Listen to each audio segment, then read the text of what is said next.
Para mim é um prazer retornar à sede da Ordem para um momento tão especial. Eu faço um apanhado dos fatos que ocorreram naquele momento.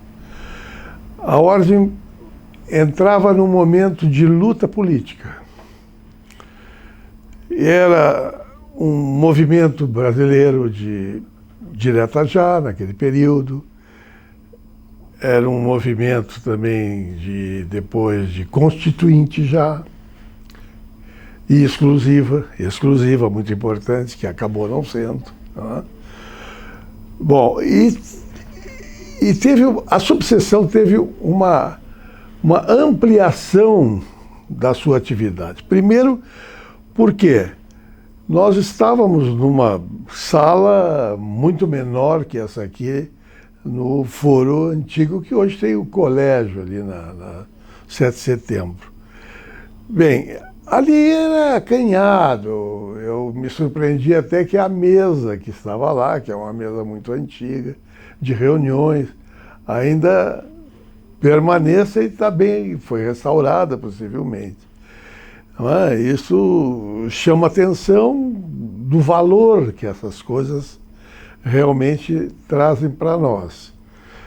Bem, naquele momento, não só nessa área política, mas num movimento de apoio às diretas já, né, e mais a da Constituinte, há um fato relevante nisso tudo.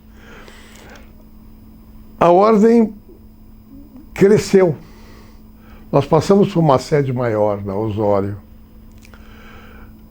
E lá tivemos o apoio do Instituto dos Advogados, o qual era presidente o Luiz Carlos Madeira, e o Nelson Jobim também participava. E nós tínhamos uma amizade muito profícua, né? E como até hoje. E o que aconteceu? Nós crescemos muito. E nesse momento a Caixa de Assistência também ampliou seus serviços com odontologia, médicos, que os médicos atendiam nos consultórios credenciados, aí passaram a ser contratados também, alguns deles, e davam atendimento. Então, o que aconteceu? Aquilo que a Ordem representava abstratamente, porque não tinha nem sede para reunir os advogados, qualquer reunião seria lá no salão do júri, ela passou a ter um local. E nesse local a gente discutia muitos assuntos. Eu tive um grupo que muito me ajudou nesse problema político, que é o Samuel Schaper, o Pedro Moacir, outros também que participaram. Nós promovíamos palestras em colégios, faculdades, enfim. Né? Então o Soto também participou, que eu me lembre. Tem um outro rapaz que agora não me ocorre o nome dele, ele foi embora de Pelotas, ele é de Santa Vitória. Aquele foi um momento muito especial e que eu realmente me arrependo de não ter feito uma grande homenagem a esses estudantes ainda. E ainda não só estudantes, ou recém-formados, não recordo. Bem, e eles me ajudaram muito nisso, porque não ficou uma voz isolada, não é, a fazer pregações. E naquele momento, a política já estava entornando, saindo daquele período, que pode-se dizer de autoritarismo, e partindo para um início de uma retomada da democracia. Então, em Pelotas, por exemplo, o Irajá era o Irajá o prefeito, depois veio o Bernardo, e começaram a criar conselhos, e a participação da ordem começou a se tornar efetiva. Em cada conselho, eu nomeava um ou outro conforme a sua identidade com aquele conselho. Enfim, começou a se realmente ter um crescimento maior.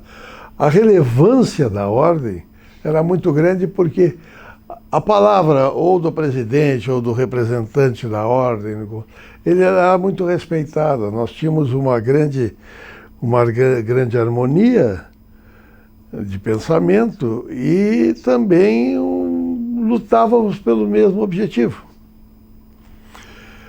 Bem, eram poucos os advogados, eram poucos. Comparando o que hoje me informaram, que são mais ou menos 3.000, eram por volta de 200 e poucos advogados, sendo que muitos trabalhavam em bancos, enfim, faziam uma ou outra ação e tal. Mas a atividade efetiva da advocacia era muito poucos, muito poucos. E a faculdade depois também se integrou nesses movimentos todos. E aí então nós fizemos, em Pelotas, em 1984, o primeiro congresso de advocacia, onde foram convidados uma série de pessoas de destaque nacional, através do Instituto, foi até financiado pelo Instituto, porque a subseção não tinha dinheiro nenhum, era absoluto. Para teres uma ideia, as despesas eram até muitas vezes supridas com os recursos do próprio presidente. Nessas atividades de busca de uma participação maior da sociedade, esse congresso foi um absoluto sucesso, porque os alunos da Faculdade de Direito também se integraram a ele. Então, eram, na verdade, 4 instituições. O congresso foi um sucesso. Bem, além disso, me passou da necessidade de nós termos uma galeria de ex-presidentes para marcar a história da subseção, desde o seu início. Então, não havendo dinheiro, o que se fez? Eu pedi que um fotógrafo, amigo meu, tirasse as fotos. Onde existisse, nós falamos com os familiares.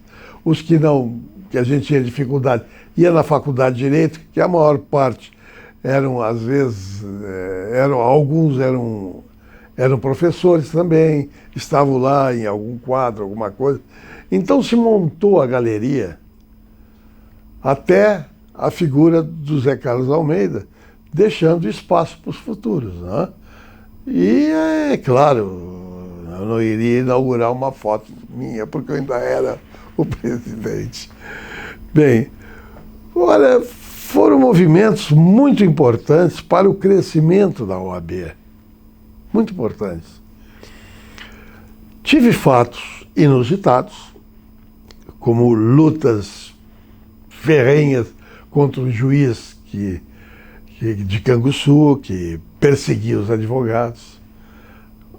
Entramos com habeas corpus, com todos os tipos de ações contra ele. Bem, acabou ele, então, ele foi, na verdade, ele foi transferido para Pelotas. Porque eu acho que o tribunal pensou que aqui ele estaria sob controle pela insistência da ordem na luta contra aquelas prepotências dele. Aqui ele teve uma participação como juiz na comunidade, enfim, e no final ele entendeu perfeitamente que o judiciário não poderia ser arbitrário como era, e que os advogados não eram subservientes. Os advogados precisavam trabalhar nos seus escritórios, porque ele pensou que poderia nomear os advogados para qualquer causa gratuitamente. Então começou uma luta titânica. O que aconteceu daí? Aí, naquele momento, de 83 até 86, começamos então a criar as subseções, porque a nossa, não posso dizer jurisdição, circunscrição, ia de São Lourenço, passava por Pelotas, depois Pedro Osório, Arroio Grande, Jaguarão, Piratini, Erval, enfim. Né? E isso aí estava realmente prejudicando. Não tinha tempo para atender todos. Então, ali foram inauguradas as subseções de Jaguarão, que ainda iniciou a formação na gestão do Zé Carlos, e logo em seguida, quando assumi, nós criamos a subseção de São Lourenço, a de Canguçu. E a de Jaguarão eu acho que já falei, né? Que foi do Zé Carlos. Arroio Grande, Pedro Osório ainda. Bom, então isso aí foi uma maneira também de diluir a atividade, viu? Que foi muito importante porque a ordem começou a tomar vulto. Porque os advogados elegiam o seu presidente nesses municípios e ele também tinha voz como presidente. Não precisava chamar o presidente de Pelota. Começou o crescimento, o desenvolvimento. Isso é importante. E dizer, bom, nesses aspectos aí, me pareceu os mais relevantes, e destacando realmente aquele congresso que foi fundamental, que marcou. Tem fotos aí da ordem, eu ainda tenho alguns. E a carência absoluta de recursos, né? Porque não havia como receber recursos da seccional, eles também não tinham. Bom, a gente viajava para as reuniões do colégio presidencial por sua conta, inventavam N lugares, tinha que ir, enfim. Bom, em síntese, evidentemente que isso aí passa por ter uma memória muito boa, muito não é? Até gratificante saber que ainda me lembro desses fatos. Mas são fatos que a gente guarda a recordação e dali representou muito também para mim. Porque eu tive pessoalmente, uma grande respeitabilidade, não só na comunidade, como também junto aos colegas. Não é?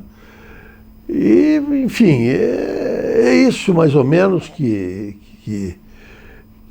nós conseguimos produzir, se esse termo fosse o mais correto, durante aquele período. Foram 4 anos, que eram biênios, né?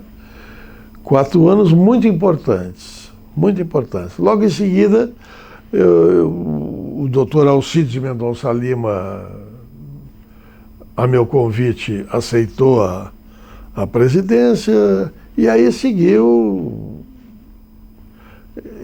a história e mais alguns advogados brilhantes que sempre tiveram à frente da subseção. Era uma advocacia respeitabilíssima, né?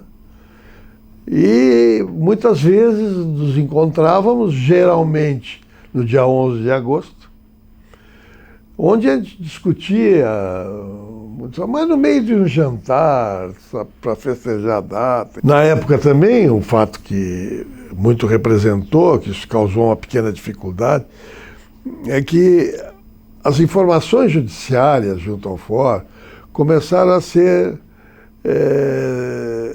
obtidas num pequeno computador, enfim. E ali o diretor do fórum achou que aquilo ali estava realmente atrapalhando os serviços das pessoas, né, porque lá dos seus funcionários, e porque os advogados levavam listas e listas para as informações, coisas que eles obtinham junto aos cartórios, com maior facilidade.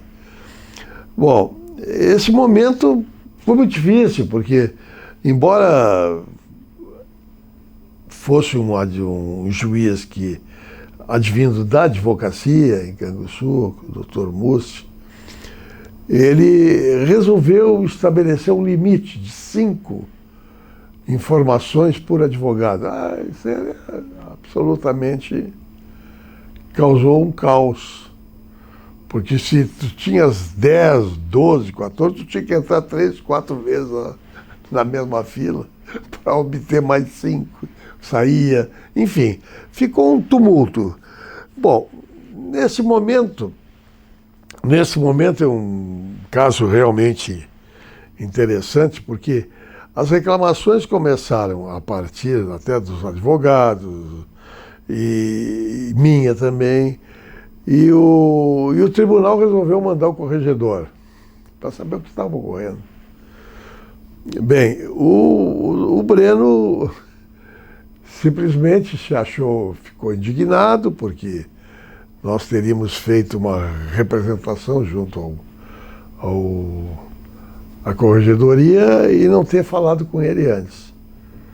Foi quando, evidentemente, em resposta, só se poderia dizer a única coisa possível, plausível, perguntando a ele se ele chamou o presidente da ordem para qualquer tipo de solução. Não havia. Então não tinha o que falar com ele, não é? A decisão já estava posta. E quando a decisão está posta, a gente vai em grau de recurso. Bom, eu sei que aí liberaram, começou a melhorar muito o atendimento até hoje, né? Hoje nem se fala o atendimento, hoje houve um desenvolvimento incomum. Bem, nesse aspecto, quando havia um prejuízo à advocacia de cada um, eles se rebelavam pedindo que a ordem tomasse providência. Bom, dentro do possível, não é, e do cabível, sempre se atendeu. São fatos que ocorreram durante aqueles 2 mandatos, e que me causa muita satisfação, não é? Porque depois dali eu comecei a participar muito da atividade advocatícia, já como lá no conselho, que eu sempre tive amizade com as pessoas que iam assumindo, e estava integrado com eles, não é? Em muitos aspectos, o mesmo pensar, enfim. Bom, então, é o que eu posso dizer aqui como um depoimento lembrando a história dos 90 anos. E porque naquele momento, foi em 82, foi 83, né? Foi em 83, nós fizemos uma sessão, chega a ser solene, mas reunimos, fizemos uma homenagem a todos os presidentes vivos, porque ali transcorria os 50 anos, né, da ordem. E hoje já estamos nos 90 anos. Imagina só o tempo que passou. Eu tenho muita saudade também das pessoas que partiram. Eram amigos. É o que a vida nos reserva, né? E tu terás também uma profícua gestão.